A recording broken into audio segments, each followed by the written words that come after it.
मुख्यमंत्री बाबा के ऊपर भी कुछ बोलना पड़ेगा। आजकल बाबा महाराष्ट्र में फिर रहे हैं, सुनिए, महाराष्ट्र में फिर रहे हैं और नहीं सूरत में, और नारा लगाए हैं बटेंगे तो कटेंगे,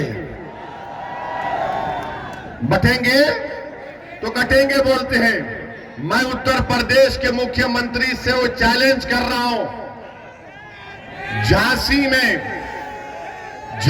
में मेडिकल कॉलेज में 10 मासूम बच्चे जलकर मर गए। 10 मासूम बच्चे जलकर मर गए। और जब वो वार्ड में, न्यू नेटल केयर के वार्ड में एक शख्स था जिसके 2 जुड़वा बेटियां भी उस न्यू नेटल वार्ड में थे। जब वार्ड में आग लगी तो शख्स कूदकर 10 से ज्यादा मासूम छोटे बच्चों की जान बचाया। बाद में मालूम हुआ कि उसकी 2 बेटियां, जुड़वा बेटियां जलकर मर गई। और उस शख्स का नाम आपको मालूम क्या था जिसने 10 से ज्यादा मासूम बच्चों की जान बचाई, जो 6-8 महीने के बच्चे बच्चियां थे? उस शख्स का नाम याकूब मंसूरी था। याकूब मंसूरी कूद गया आग में।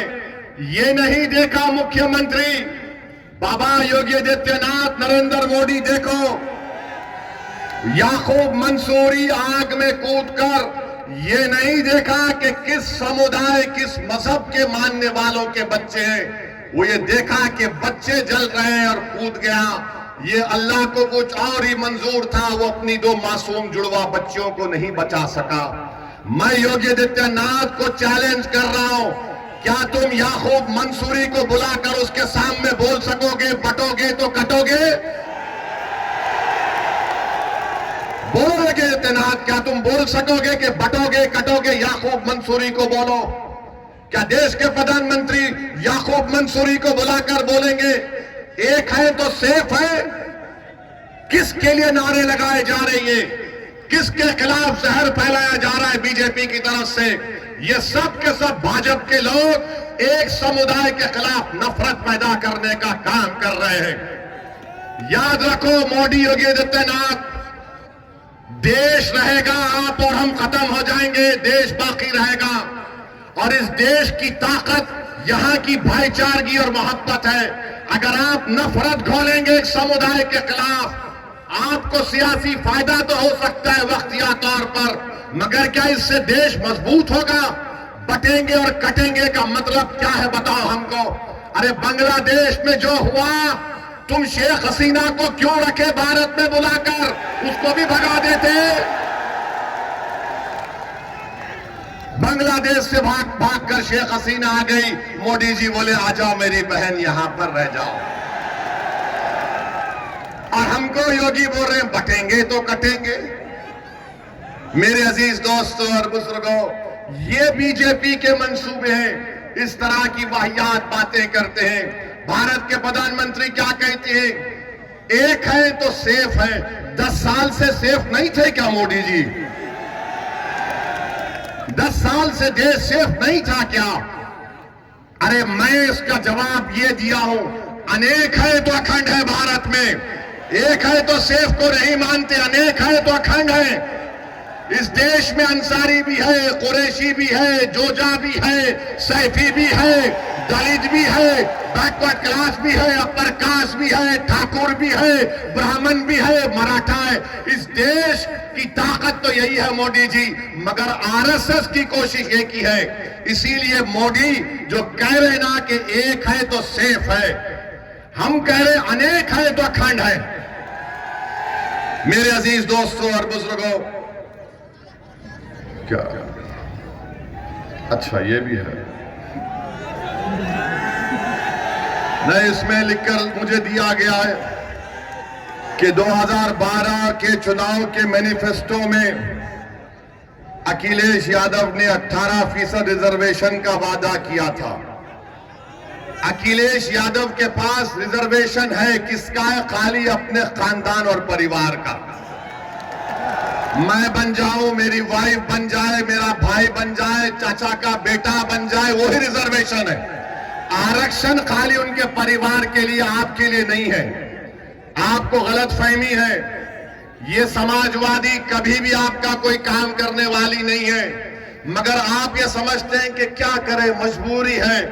अरे अब तो मजबूरी नहीं है ना, ये तो पार्लियामेंट का चुनाव नहीं है। आप यहां पर मुत्तहदा अपने वोट का इस्तेमाल करिए, अरशद राना को कामयाब करिए, तो भैया का दिमाग भी ठिकाने लग जाएगा पूरी तरीके से, पूरी तरीके से दिमाग ठिकाने लग जाएगा। इनको मालूम होना चाहिए। याद रखिए, मैं कब तक जिंदा रहूंगा, आप कब तक जिंदा रहेंगे नहीं मालूम, मगर अगर आप अपने वोट से अपनी लीडरशिप को पैदा करेंगे तो आपके वोट की कीमत बढ़ेगी, आपके वोट की अहमियत बढ़ेगी, आपकी जिंदगी की अहमियत बढ़ेगी। आपके इन बेरोजगार नौजवान बच्चों का मुस्तकबिल के बारे में सोचने पर मजबूर हो जाएंगे। इबादत गाहों की हिफाजत होगी, मगर सिर्फ आप वोट डालते रहेंगे तो इनको मालूम कि सिर्फ डराओ इन लोगों को, ये डर कर वोट दे देंगे। असदुद्दीन ओवैसी आज ककरोली मीरापुर विधानसभा में आकर कह रहा है कि अरशद राणा को डर की बुनियाद पर नहीं, उम्मीद की बुनियाद पर पतंग पर बटन दबाइए। डरने की जरूरत नहीं है मेरे भाई। मौत एक मर्तबा आती है, दो मर्तबा नहीं आएगी मौत। हर कोई जो इस दुनिया में आएगा जाएगा, चाहे वो प्रधानमंत्री हो या मुख्यमंत्री हो या ओवैसी हो, सबको जाना है इस दुनिया से। मगर जब जाएंगे तो हम अपनी विरासत में क्या छोड़कर जाएंगे? क्या हम अपनी विरासत में जायदाद को छोड़कर जाएंगे, खेत को छोड़कर जाएंगे, बैंक बैलेंस छोड़कर जाएंगे? हम अपनी विरासत में अपने नेक अमाल छोड़ेंगे, नेक औलाद छोड़ेंगे और सियासी शऊर छोड़ेंगे, मिल्लत का इत्तेहाद छोड़ेंगे, अपने नुमाइंदों को लीडरशिप बनाकर छोड़ के जाएंगे। ये विरासत आपको याद रखना है। तो मेरे अजीज दोस्तों और बुजुर्गों, आपको डरने और घबराने की जरूरत नहीं है। 20 तारीख के दिन आप लोग अपने घर से निकलकर अपना एक एक वोट का इस्तेमाल करिए। महंगाई आसमान को छू रही है, मामूली चीजें गरीब खरीद कर नहीं खा सकता, मगर योगी बोलते हैं बटेंगे तो कटेंगे, प्रधानमंत्री बोलते हैं एक है तो सेफ है, कोई कहता है धर्म युद्ध है, कोई कहता है और जिहाद है। अब ये और जिहाद कहां से आ गया मुझे नहीं मालूम, लव जिहाद कहां से आ गया नहीं मालूम। और हम मोदी को और योगी को बोल रहे हैं, अब तुम अपनी जबान से बुलडोजर का तो नाम लेके बताओ। बोलो बुलडोजर के बारे में योगी और मोदी नहीं बोलेंगे, क्योंकि सुप्रीम कोर्ट ने कह दिया कि जिस प्रदेश में, जिस भारत के हिस्से में बुलडोजर इस्तेमाल होता है वो अनकॉन्स्टिट्यूशनल है। वो वहां की स्थिति को दिखाता है कि क्या वहां के हालात हैं। सुप्रीम कोर्ट ने यह भी कह दिया कि अगर कोई गवर्नमेंट का अधिकारी बुलडोजर लेकर आएगा तो सुप्रीम कोर्ट ने कहा कि वो हमारे अहकामात का उल्लंघन कर रहा है, उसकी नौकरी चले जाएगी। तो बाबा तुम्हारा बुलडोजर चला गया, तुम बुलडोजर लेकर आएंगे, सुप्रीम कोर्ट तुमको सुप्रीम कोर्ट में कंटेम्प्ट की नोटिस देगा। 15 दिन का टाइम देना पड़ेगा। 15 दिन के टाइम से पहले बुलाकर बात करना पड़ेगा, रिकॉर्ड करना पड़ेगा, उसकी सुनवाई करना पड़ेगा। कितने गरीबों के घर को बुलडोजर से तोड़ दिया गया। सुप्रीम कोर्ट ने कहा कि क्या यह नजारा अच्छा है कि लोग अपने घर को जब बनाते हैं, अपनी जिंदगी की खून पसीने की कमाई से बनाते हैं, लोग बेघर हो जाते हैं, आसमान के नीचे खड़े रह जाते हैं। अरे कितना जुल्म इन लोगों ने किया। मुझे यकीन है कि अल्लाह उन बेजुबानों का आवाज, जो तकलीफ उन बेजुबानों ने उठाई, अल्लाह इंसाफ करेगा। जो बुलडोजर से हुकूमत कर रहे हैं, इंशाअल्लाह ताला तुम्हें शिकस्त भी होगी तो बुलडोजर की तरह तुमको शिकस्त होगी। आज इख्तिदार तुम्हारे पास है, अरे सत्ता किसी के पास रहने वाली नहीं है। बीजेपी वालों, इंदिरा गांधी भी यही समझती थी कि मैं हूं, मगर इंदिरा गांधी चले गई, दूसरे आते हैं। आज योगी और मोदी यही समझते हैं कि हम हैं तो भारत है। नहीं, भारत इनसे बड़ा है, देश उनसे बड़ा है, संविधान उनसे बड़ा है, और इस देश की जनता इन तमाम नेताओं से बड़ी है। मेरे अजीज दोस्तों और बुजुर्गों, मैं आपसे फिर से अपील कर रहा हूं कि आप मजलिस इत्तेहादुल मुस्लिमीन का साथ दीजिए। आप जानते हैं कि बुढ़ाना में नबी करीम सल्लल्लाहु अलैहि वसल्लम के शान में किसी ने अनाप शनाप बकने की कोशिश की तो क्या कोई लाल टोपी पहनने वाला गया था? कोई लाल टोपी पहनने वाला गया था? यही हरा कपड़ा डालकर जाने वाले मजलिस इत्तेहादुल मुस्लिमीन के लोग थे। हमारे 19 लोग जेल को गए, मगर हम जब जेल को जाते हैं तो हम बोलते हैं कि ससुराल में गए हैं। और ये तो हजरत यूसुफ अलैहिस्सलाम की सुन्नत भी है। बड़े बड़े लोग जेल को गए और जब जेल से निकले तो बड़े नेता बने, मगर भैया जेल को नहीं जाते। आजम खान जेल को चले गए, अब्दुल्ला जेल को चले गए, मगर भैया नहीं जाएंगे। भैया के बारे में बोलेंगे ले दरी बिछाओ जवानी कुर्बान। अब मालूम हुआ कि आज रोड शो करने आ रहे हैं। अखिलेश, आपने गलत टाइम लिया यहां पर आने का। है? अच्छा, मालूम हुआ कि भैया ने कहा कि अब शेर के धार के सामने कुछ नहीं कर पाएंगे तो कैंसल कर दिए वो। तो इसका मतलब समाजवादी चुनाव हार चुकी है, मान चुकी है। आप ये बात समझ लीजिए। तो आप 20 तारीख के दिन अपना एक एक वोट पतंग के निशान पर बटन दबाएंगे इंशाअल्लाह। इंशाअल्लाह बोल दिए। फिर यहां हम जाने के बाद इब्लीस के लोग आकर कान में खुसखुस करेंगे, ये अरशद राणा जीता तो क्या होगा, क्या फर्क पड़ जाएगा, भाजपा जाएगी। अरे भाई, भाजपा आई मेरी वजह से नहीं आई, इन लोगों की वजह से भाजपा आई है। हम क्या, अच्छा यहां पर यहां का सांसद आरएलडी का है नहीं है? आरएलडी का है ना, बिजनौर के।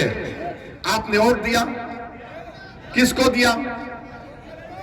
आपने आरएलडी को तो वोट नहीं दिया ना। कितनों ने नहीं दिया, उठाओ। अच्छा, आप ये बोलेंगे हमारे भाषण के बाद ओवैसी आएगा तो आरएलडी बीजेपी जीत जाएगी। मेरा जवाब यही है कि हाँ, मैं भारत में बैठकर कमला हैरिस को हरा दिया और ट्रंप को जिता दिया, और क्या बोलो। मैं जिम्मेदार हूं। यानी हम यहां पर बैठ जाते नहीं है। ये इनके कांग्रेस के एक नेता बोले हाँ ओवैसी लड़ता नहीं है, मगर उसकी भाषण का इतना असर होता है कि हम हार जाते हैं। मेरे भाई, ये सब बहाने हैं। कोई जीत हार चुनाव है, कोई जीतेगा तो कोई हारेगा। आपसे हम अपील करने आए हैं कि मुत्तहिदा तौर पर 20 तारीख के दिन आप लोग अपना एक एक वोट का इस्तेमाल करिए, पतंग के निशान पर बटन दबाइए, उत्तर प्रदेश में मजलिस इत्तेहादुल मुस्लिमीन को मजबूत करिए। आपके पास एक बेहतरीन कैंडिडेट अरशद राणा आपके सामने है। समाजवादी पार्टी के भी उम्मीदवार हैं, उनके परिवार से उनके बड़े लोग यहां पर सांसद भी रहे हैं, मगर उन्होंने इस विधानसभा के लिए क्या काम किया आप मुझसे बेहतर जानते हैं। मैं आपसे सिर्फ यही अपील करने आया हूं, एक लंबा सफर करके आपसे आया हूं। महाराष्ट्र से निकलकर आज वेस्टर्न यूपी के इस इलाके में से इसलिए आया हूं ताकि आपके दरमियान में खड़े होकर मैं अपनी दिल की तकलीफ को अपने जबान के जरिए तुम्हारे सामने बयान कर सकूं। मैं इसलिए आया कि नाइंसाफी का जिक्र तुम्हारे सामने कर सकूं। मैं इसलिए आपके दरमियान में आया मेरे बुजुर्गों, मेरे गयूर नौजवानों, ताकि हमारी आवाज उत्तर प्रदेश के विधानसभा में गूंजे। एक मर्तबा आप मजलिस के उम्मीदवार को कामयाब कर दीजिए और देखते जाइए कि आपके मसाइल कैसे हल होते हैं। वरना याद रखिए, ये समाजवादी और बीजेपी एक सिक्के के दो रुख हैं, एक सिक्के के दो रुख हैं। मैं करीब से देख चुका हूं इनको। ये चाहते हैं कि मानते हैं कि मजबूर हैं, ये कमजोर हैं, इनको डराओ ये डर जाएंगे। आपको डरने और घबराने की जरूरत नहीं है। जब दलित समाज का, सुनिए, जब मोदी पार्लियामेंट में खड़े होकर बोलते हैं कि भारत का सबसे बड़ा बैकवर्ड क्लास का नेता मोदी है, अखिलेश कहते हैं कि हम समाजवादी जरूर हैं मगर हमारा परिवार यादव परिवार है, बहुजन समाज है, दलितों की बात करती है, बाबा है, बोलते नहीं है मगर ठाकुरों को प्रमोट करते हैं। हर समाज अपना नेता बना चुकी है और आप लोग सिर्फ सोच रहे हैं कि क्या करें क्या करें।